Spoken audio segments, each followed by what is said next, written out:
Don't forget to like, share and subscribe my channel. Welcome back students, concept clear with Jyoti में आपका बहुत बहुत स्वागत है।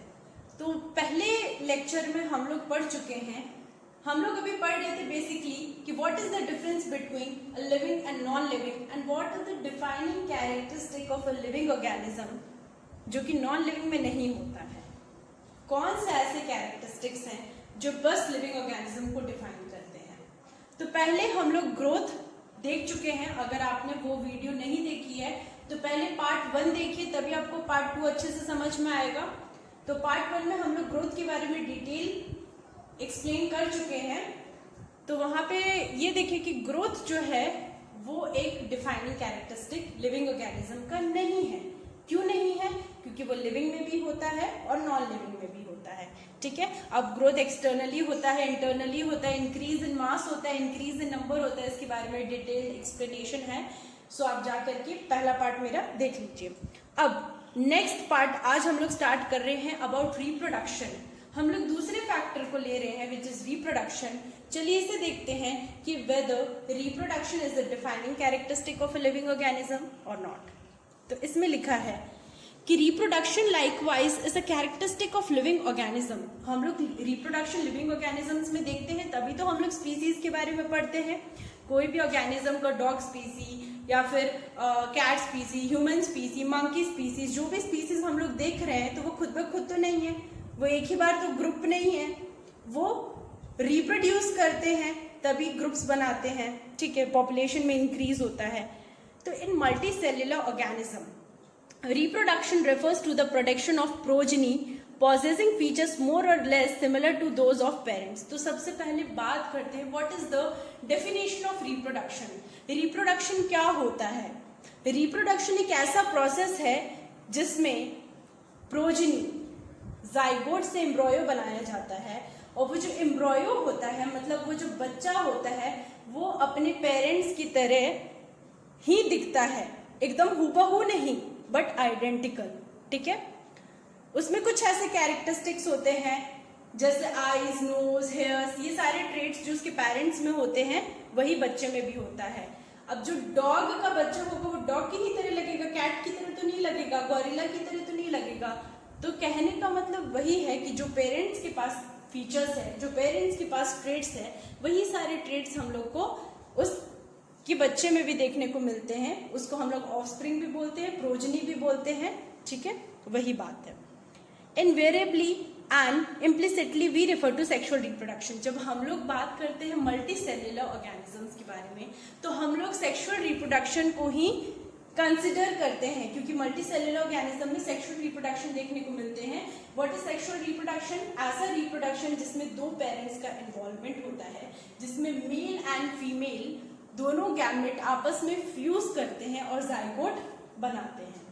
लेकिन जब हम लोग यूनिसेल्युलर ऑर्गेनिजम्स को देखते हैं तो हम लोग वहां पे क्या देखते हैं? Asexual mode of reproduction.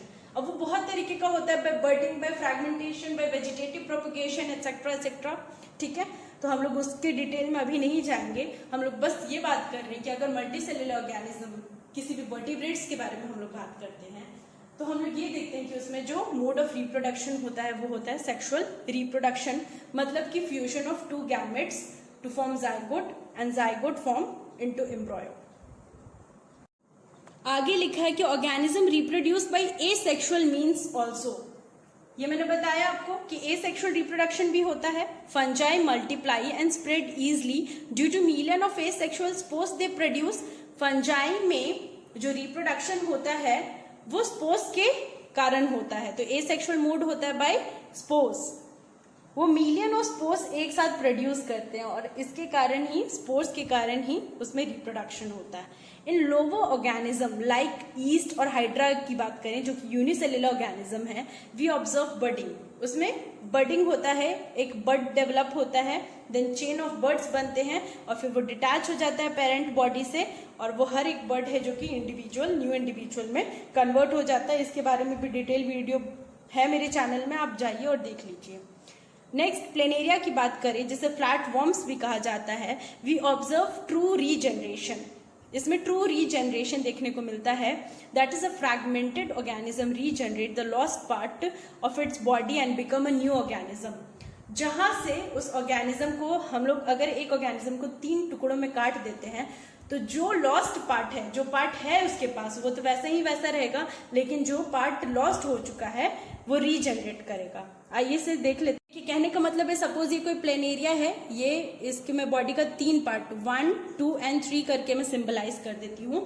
First part हम लोग हेड को बोल रहे हैं, दूसरा पार्ट इसका ट्रंक यानी बॉडी हो गया, और तीसरा सपोज इसका टेल रीजन हो गया। सपोज ये लेते हैं, एक बॉडी में, एक लिविंग ऑर्गेनिज्म की बॉडी में वैसे भी 3 पार्ट्स होता है, एक हेड रीजन, लास्ट वाला टेल रीजन, और बीच वाला जो एब्डोमेन या फिर जो भी कहते हैं बॉडी, नेक, जो भी आप इसको रख लीजिए, trunk reason.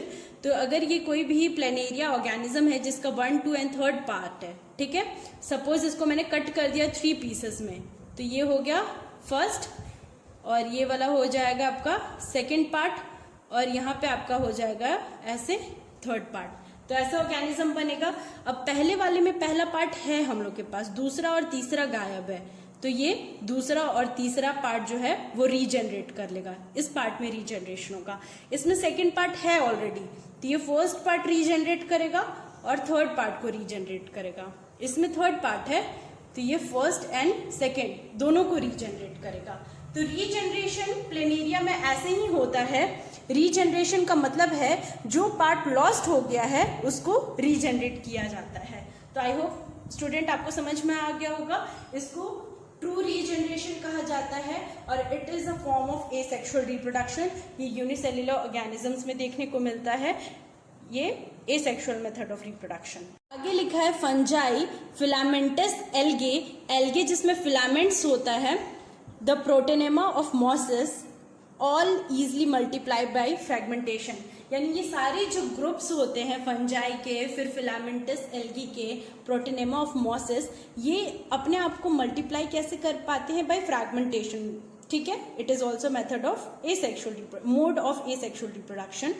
When it comes to unicellular organism like bacteria, unicellular algae और amoeba, reproduction is synonymous with growth. लेकिन जब हम लोग बैक्टीरिया की बात कर लेते हैं, यूनिसेल्युलर एल्गे की बात कर लेते हैं या फिर अमीबा की बात करते हैं जिसमें हम लोग फिजन वगैरह देखते हैं, तो उसमें जो रिप्रोडक्शन है वो ग्रोथ के बराबर होता है। क्योंकि ग्रोथ में हम लोग क्या पढ़े थे, यूनिसेल्युलर ऑर्गेनिज्म में जो ग्रोथ होता है, एक सेल डिवाइड करता है 2 सेल में, उसी को हम लोग ग्रोथ कहते हैं। कि यूनिसेल्युलर ऑर्गेनिज्म में हम लोग पढ़े थे ग्रोथ में कि सपोज ये कोई यूनिसेल्युलर ऑर्गेनिज्म सेल है, एक सेल का बना हुआ रहता है। इसमें जो ग्रोथ होता है ये जब अपने आप को डिवाइड कर लेगा, यानी ये 2 सेल्स में डिवाइड कर लेगा, तो इसी को ग्रोथ कहेंगे। और रिप्रोडक्शन भी इसी को कहेंगे। बाइनरी फिजन क्या होता है, एक सेल जब अपने आप को 2 में डिवाइड कर लेता है तो उसे बाइनरी कहते हैं। एक सेल जब अपने आप को मल्टीपल सेल्स में डिवाइड कर लेता है तो उसे मल्टीपल फिजन कहते हैं। तो इसमें जो अगर बात करें कि एक सेल 2 में डिवाइड हो रहा है, इसको हम लोग ग्रोथ भी बोल रहे हैं और इसको हम लोग रिप्रोडक्शन भी बोल रहे हैं। इसलिए ये बात कहा जाता है कि यूनिसेल्युलर ऑर्गेनिज्म में जो ग्रोथ और रिप्रोडक्शन है वो दोनों ही एक्सक्लूसिव इवेंट्स है, मतलब वो एक ही जैसा इवेंट है।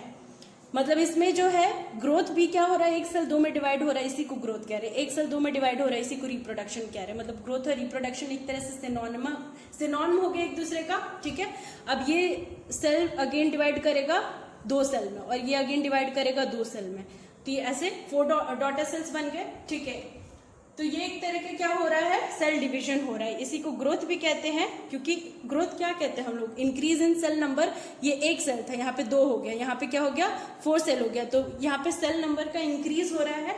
तो ग्रोथ क्या होता है, increase in cell number and increase in mass, इसको ग्रोथ कहा जा रहा था।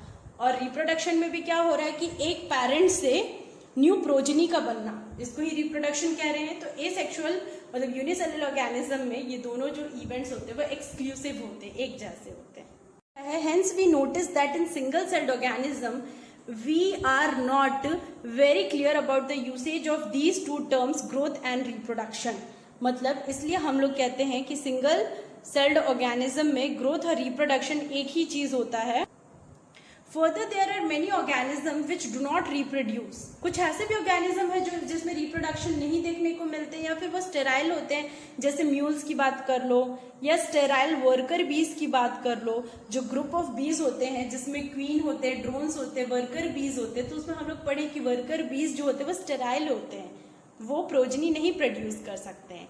इनफर्टाइल ह्यूमन कपल्स, ऐसे बहुत सारे ह्यूमन कपल्स है जो कि नहीं रिप्रोड्यूस कर पाते। तो इसका मतलब थोड़ी ना कि they are non living object, ऐसा तो नहीं है। जो ह्यूमन कपल्स नहीं रिप्रोड्यूस कर पाते हैं तो इसका मतलब तो नहीं है कि they are non living objects, उनमें भी लाइफ है।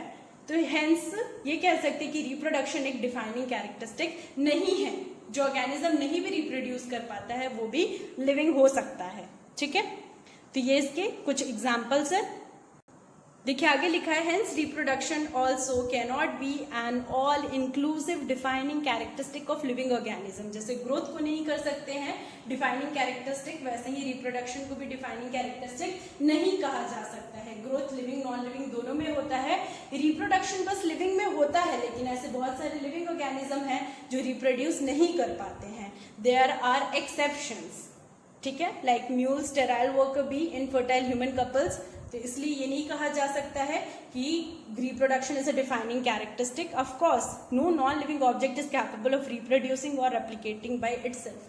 कोई भी नॉन लिविंग ऑब्जेक्ट जो है वो रिप्रोड्यूस नहीं कर सकता है।